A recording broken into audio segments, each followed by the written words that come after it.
This is DeerTech TV.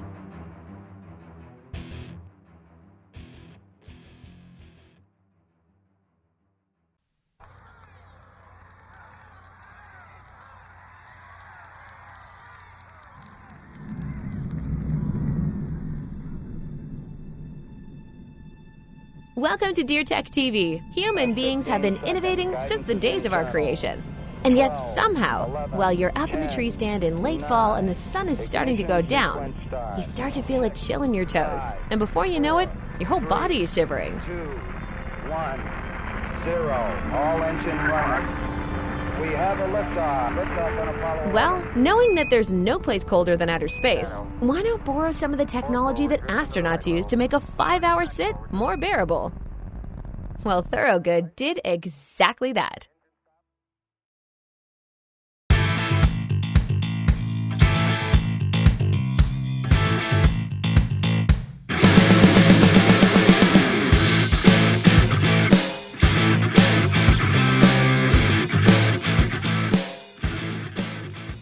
Hi, I'm Rob Burnett. I'm the Senior Vice President of Thorogood Footwear here in Merrill, Wisconsin.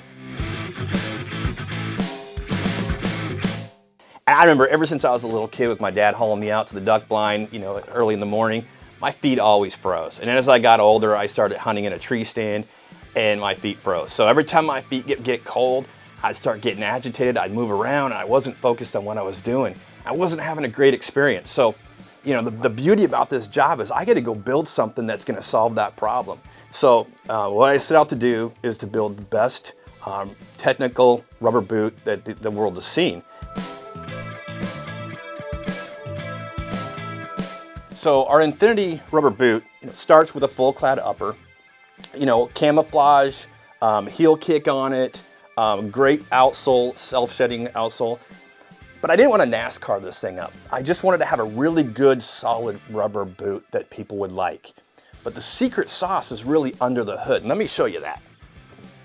So what we did to solve the problem of cold is we put a layer of Solacor underneath the foot. And why did we do that? Because when you're in an elevated tree stand, cold is coming up from the bottom, and rubber inherently attracts that cold. So this not only blocks the cold from coming in, but it retains the heat inside the boot. Then we wrapped it around the toe of the boot. So, your feet get cold, your toes get cold, not your heel, usually not the top of the foot, but man, protecting those toes and keeping those warm. And then backing that up with 1,600 grams or 800 grams of Thinsulate, it doubles the heat retention in this boot. So we always say warmer longer. You can hunt longer and stay warmer, and that's just critical, especially for me being an end user. So next thing we did is say, hey, we got a warm boot, but we still got to make it comfortable. So we added an IP EVA, which a lot of boots you see will have an EVA midsole, but an IP EVA actually gives you more energy return. So when you're walking, man, you got that toe spring, it's comfortable. When you step on things, you really don't feel it, but it looks like a big bulky boot, but when you put it on, it actually feels like an athletic shoe. So it's really comfortable in the field. The next thing we do is, man, when you're walking in, especially me, I'm walking in maybe a half mile to a mile into a tree stand, your feet are gonna sweat. So you gotta have a moisture wicking layer. And that's where we came up with this layer right here. This thing not only wicks the moisture away from the foot up the shaft of the boot, but actually has an antimicrobial as well that kills the bacteria that causes those odors. Everybody I've talked to that I work with or tries the boots on absolutely has a better experience. And I hear tons of stories about my family hunts longer, we go ice fishing in this. So just a great boot that will give you a better experience than you have today. Okay, engine stop. Tranquility base here. The Eagle has landed. Roger, Tranquility. We copy you on the ground. You got a bunch of guys about to turn.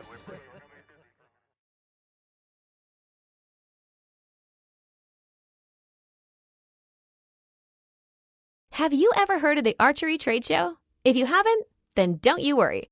We're about to show you some of our favorite new innovations from ATA 2022. T-minus 5, 4, 3, 2, 1, 0, and liftoff.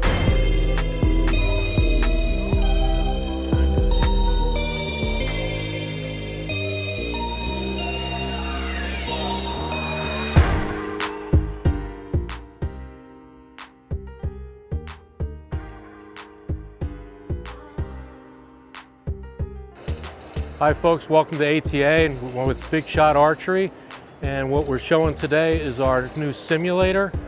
We have personal versions and professional versions of our archery simulator. It uses standard field points, and it's made of blocks that you can build the wall and take it down like Lego blocks. So you can put this in your basement. The system, you can watch TV on it, so you can watch your favorite hunting show or a football game, and then stand up from the couch and shoot it with your bow. So it's an exciting product, and you can only do that, of course, in America, right? So we've got a lot of different scenes, and it's extremely affordable. The base system starts at $3,000.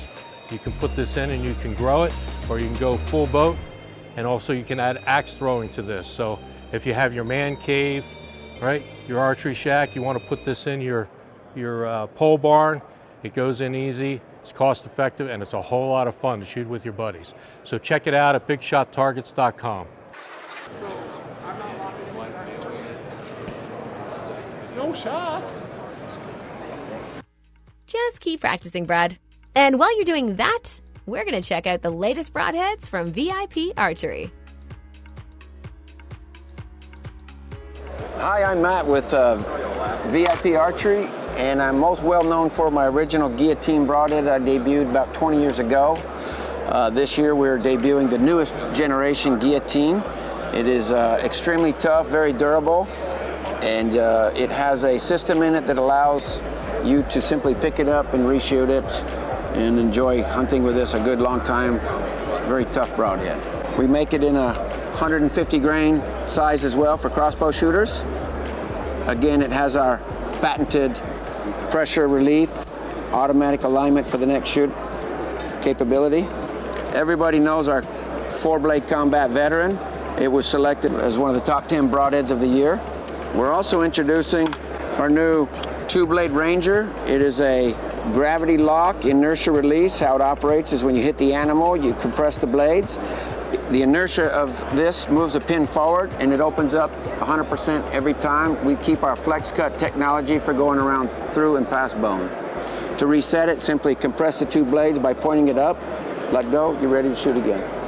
This is our new fixed blade bomber broadhead, and what it allows you to do is have an extremely strong package, 3 blades, 1 1/4 inch cut, but it's not barbed because these blades are allowed to rotate forward, so you can easily pull it out of a target or an animal. Simply push them down, you can hear them snap in place, ready to shoot again.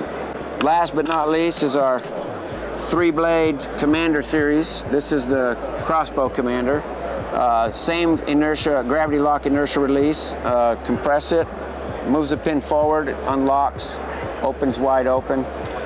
Again, this also retains our patented flex cut technology.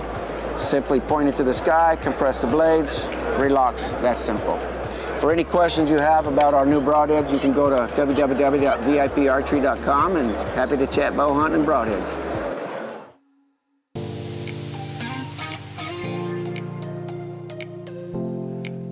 I'll be honest with you. These last 2 years have been deliciously bizarre. I have done less hunting in these last 2 years than I have, heck, most years in 2 weeks. Don't get me wrong, I'm not fishing for sympathy in any way, shape, or form. I've been getting my fix from doing management work. That said, I've never had a season before where I didn't get out hunting until firearm season. And sure enough, Illinois' opening day of firearm season was the very first time I was able to get out all season, and yeah, it's been a blast. I've been out in the woods scouting, running cams, doing all sorts of projects. I love that stuff, I really do. But you know what? I love hunting too, and this was my chance.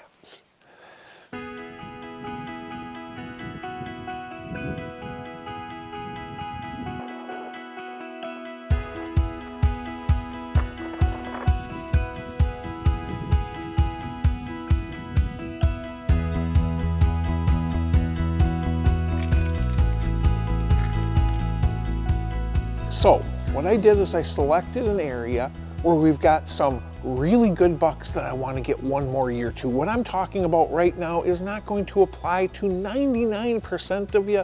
You know what you do? You go out there and you shoot what you want. That's legal. that's going to make you happy.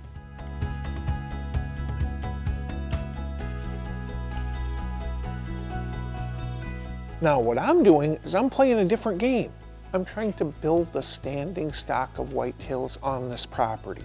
No, you cannot go ahead and modify genetics in any way, shape, or form doing this type of stuff.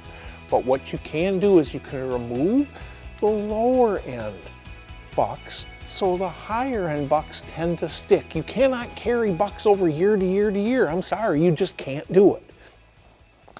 So when that buck walked out, I was thrilled because I was hunting any buck that wasn't one of our top ones that was 3.5 years and older. You have to wait for 3.5 because so much of this, what they have on their head, has to do with timing of their birth.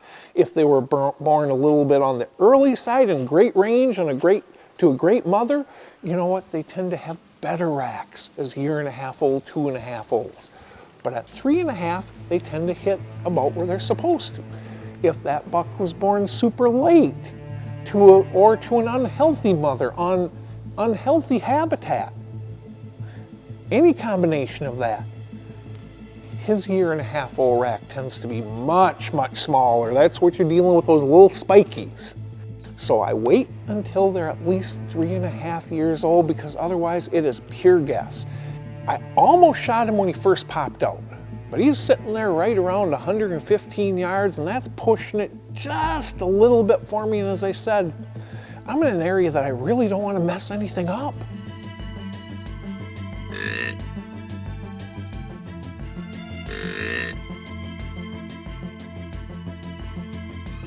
Bah. Bah. Here he comes on a run.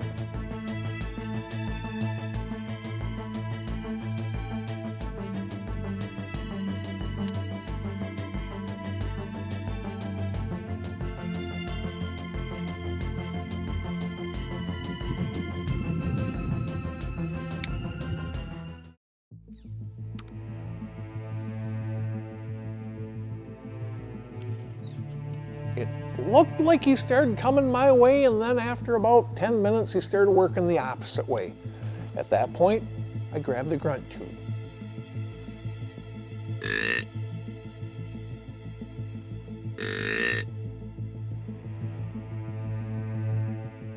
Bah. Bah. Here he comes on a run.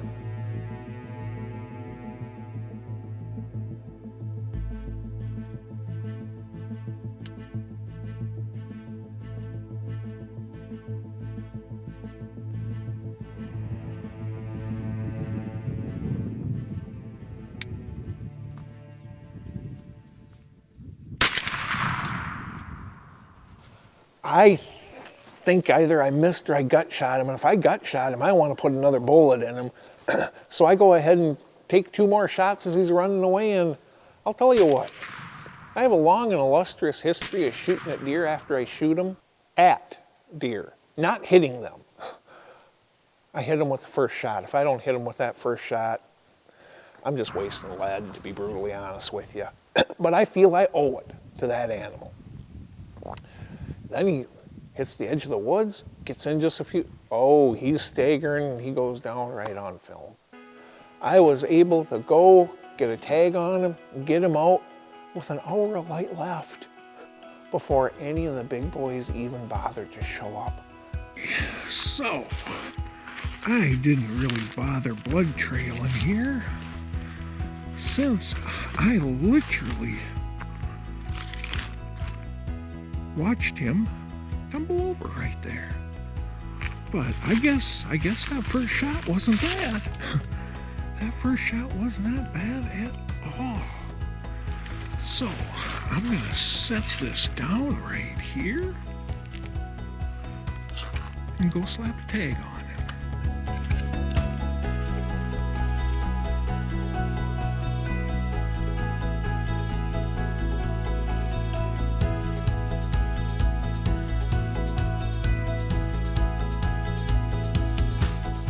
Tell you what, I couldn't have been much happier.